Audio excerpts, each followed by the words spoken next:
Welcome friends. Raja Rani serial இன்னைக்கு எபிசோட்ல வரக்கூடிய இன்ட்ரெஸ்டிங்கான சீன்ஸ் பத்தி பார்க்கலாம். கோர்ட்ல இருந்து எல்லாருமே இப்போ வீட்டுக்கு வந்துடுறாங்க. எல்லாருமே ரொம்ப அமைதியா இருக்கிறாங்க. பூஜை ரூம் முன்னாடி உட்காந்து சிவகாமி அழுதுட்டு இருக்கிறாங்க. மயில் அர்ச்சனாட்ட சொல்றாங்க, சாப்பாடு ரெடி ஆயிடுச்சுமா அப்படின்னு சொல்றாங்க. வாங்க மாமா சாப்பிட வாங்க அப்படின்னு கூப்பிடுறாங்க அர்ச்சனா. செந்தில்மே இப்போ அவரோட அப்பாட்ட சொல்றாரு, அதான் அர்ச்சனா இவ்வளவு சொல்றாள்லப்பா, வாங்கப்பா நீங்க மாத்திரை வேற போடணும் அப்படின்னு சொல்றாரு. இப்ப இருக்கிற நிலைமைக்கு என்னோட தொண்டைக்குழியில சுடுதண்ணி கூட இறங்காதுப்பா அப்படின்னு அவரோட அப்பா சொல்லிடுறாரு. ஜெஸ்ஸிட்ட நீ போய் சாப்பிடுமா, நீ பசியோட இருக்கக்கூடாது அப்படின்னு சரவணன் அப்பா சொல்றாரு. எனக்கு மட்டும் வருத்தம் இல்லையா மாமா அப்படின்னு சொல்லிட்டு இருக்கிறாங்க. அந்த டைம்ல கரெக்டா சந்தியா வராங்க. சந்தியாவை பார்த்த உடனே அங்க இருந்த எல்லாருமே எழுந்து அவங்கவுங்க ரூமுக்கு போயிடுறாங்க. சந்தியா அவங்க ரூம்ல போய் கதவை சாத்திட்டு அவங்க அழ ஆரம்பிச்சிடுறாங்க. அடுத்ததா சிவகாமிக்கு கனவுல சரவணனுக்கு மரண தண்டனை கொடுக்குற மாதிரி கனவு வருது. பயந்து போய் வேகமா எழுந்து உட்காந்துடுறாங்க. எனக்கு ரொம்ப பயமா இருக்கு அப்படின்னு பக்கத்துல இருக்கிற பார்வதிட்ட சொல்றாங்க. பார்வதி சொல்றாங்க, அண்ணனோட இந்த நிலைமைக்கு நான் தானேமா காரணம், நான் தான் கொலை பண்ணேன்னு நான் சொல்ல போறேம்மா அப்படின்னு சொல்றாங்க. அண்ணனுக்கு ஏதாவது தண்டனை கிடைச்சிச்சுன்னா அதுக்கப்புறம் நான் உயிரோட இருக்க மாட்டேம்மா, என்னோட உயிர் அண்ணனுக்காகவே போகட்டுமா அப்படின்னு சொல்றாங்க. பெத்தவங்க எங்களோட நிலைமையை யோசிச்சு பார்த்தியா நீ அப்படின்னு கேக்குறாங்க சிவகாமி. சரவணனுக்கு நான் சத்தியம் பண்ணி கொடுத்துருக்கிறேன், அவனை கேட்காம நம்ம எதுவும் பண்ணக்கூடாதுமா, சத்தியத்தை மீறினாதான் அவனுக்கு ஏதாவது ஆயிடும் அப்படின்னு சொல்றாங்க சிவகாமி. மறுநாள் இப்போ எல்லாருமே கோர்ட்டுக்கு கிளம்பி நிக்கிறாங்க. சிவகாமி பூஜை ரூம்ல உட்காந்து சாமி கும்பிட்டு இருக்கிறாங்க. கடவுளே, உனக்கு ஏதாவது ஒரு தண்டனை கொடுக்கணும்னு தோணுச்சுன்னா அதை எனக்கு கூட, என்னோட மகனை தண்டிச்சிடாத அப்படின்னு வேண்டிக்கிறாங்க. என்னோட வாயால நான் தான் கொலை பண்ணினேன் அப்படின்னு சொல்லாமலே சந்தியாவுக்கு உண்மையை தெரிய வச்சிரு, எனக்கு தண்டனை வாங்கி கொடுத்துரு அப்படின்னு வேண்டிக்கிறாங்க. சந்தியாட்ட சரவணன் அப்பா சொல்றாரு, நான் உன்னதாமா நம்பிட்டு இருக்கிறேன் அப்படின்னு சொல்றாரு. சரவணனுக்கு தண்டனை நீ வாங்கி கொடுத்துடக்கூடாதுமா, அவனை எப்படியாவது காப்பாத்திருமா அப்படின்னு சொல்றாங்க.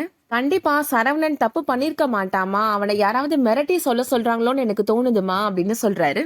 எனக்கும் அப்படிதான் மாமா தோணுது, அவர் ஏதோ உண்மையை மறைக்கிறாரு மாமா அப்படின்னு சந்தியா சொல்றாங்க. அர்ச்சனா சொல்றாங்க, சந்தியாவே சொல்றாளத்த சரவணன் மாமா ஏதோ உண்மையை மறைக்கிறாருன்னு, நீங்க வேணா கோர்ட்ல வச்சு சரவணன் மாமாட்ட ஏதாவது பேசி பாருங்கத்த அப்படின்னு சொல்றாங்க.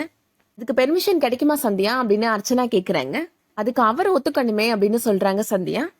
அடுத்ததா கோர்ட்ல நடக்கிறத காமிக்கிறாங்க. சந்தியாட்ட ஜட்ஜு சொல்றாரு, நீங்க அவரை கிராஸ் எக்ஸாமினேஷன் பண்ணணும்னு சொன்னீங்களே, பெர்மிஷன் கிராண்டட் அப்படின்னு சொல்லிடுறாரு. நான் சரவணன் சொல்றாரு, நீங்க என்னதான் குறுக்க விசாரணை பண்ணினாலும் உங்களோட டைம் தான் சார் வேஸ்ட், நான் தான் கொலை பண்ணினேன் அப்படின்னு சொல்றாரு. நான் திட்டம் போட்டுலாம் கொலை பண்ணல, என்னோட தங்கச்சியோட வாழ்க்கையை காப்பாத்தணும் அப்படின்றதுக்காக விக்கியை பார்த்து பேசுறதுக்காக தான் நான் போனேன் அப்படின்னு சரவணன் சொல்றாரு. ஆனா என்னோட தங்கச்சியை பத்தி அவன் ரொம்ப கேவலமா பேசுனா, அதனால கோபப்பட்டு நான் செவத்துல தள்ளி விட்டுட்டேன், அதுலதான் அவன் இறந்துட்டான் அப்படின்னு சொல்றாரு. ஜட்ஜு சொல்றாரு, அதான் இவரே ஒத்துக்கிட்டாரேமா, இன்னமும் நீங்க குறுக்கு விசாரணை பண்ணணுமா அப்படின்னு கேக்குறாரு. சந்தியா, நான் கேள்வி கேட்கணும் சார் அப்படின்னு சொல்லிடுறாங்க. சந்தியா சரவணன்கிட்ட, நீங்க விக்கிட்ட பேசுறப்ப வாக்குவாதம் நடந்ததுனாலதான் அவரை பிடிச்ச செவத்துல தள்ளி விட்டேன்னு சொல்றீங்க, அதனால தானே அவர் இறந்துட்டாரு அப்படின்னு கேக்குறாங்க. ஆமான்னு சொல்றாரு சரவணன்.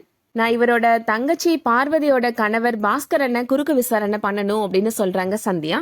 பாஸ்கரனுமே இப்போ வராரு, அவர்கிட்ட கேள்வி கேக்குறாங்க சந்தியா.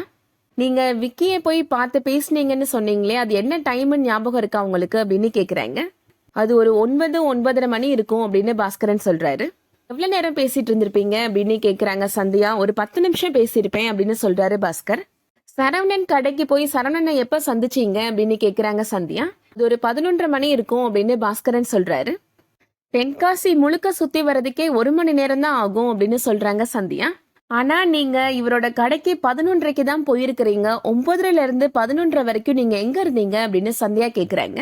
இந்த 2 மணி நேரமும் உங்களோட செல்போன் சிக்னல் ரேஞ்ச் விக்கி இருந்த அதே ஏரியால தான் இருந்துச்சு, அப்ப அந்த 2 மணி நேரம் அங்க என்ன பண்ணுனீங்க அப்படின்னு சந்தியா கேக்குறாங்க. போஸ்ட்மார்ட்டம் ரிப்போர்ட் படி விக்கி இறந்த நேரமும் உங்களோட செல்போன் அங்க இருந்த நேரமும் மேட்ச் ஆகுது அப்படின்னு சொல்றாங்க சந்தியா. அந்த டைம்ல சரவணனோட செல்போன் சிக்னல் அவரோட கடையில தான் இருந்திருக்கு அப்படின்னு சொல்றாங்க. நீங்க கடைக்கு வந்ததுக்கு அப்புறம் தான் விக்கி அவரை போய் மீட் பண்ணாரு அப்படின்னு நீங்க சொல்றதெல்லாம் பொய் அப்படின்னு சொல்லிடுறாங்க சந்தியா. அங்க என்ன நடந்துச்சுன்னு உண்மையை சொல்லுங்க அப்படின்னு சந்தியா பாஸ்கர்கிட்ட கேக்குறாங்க.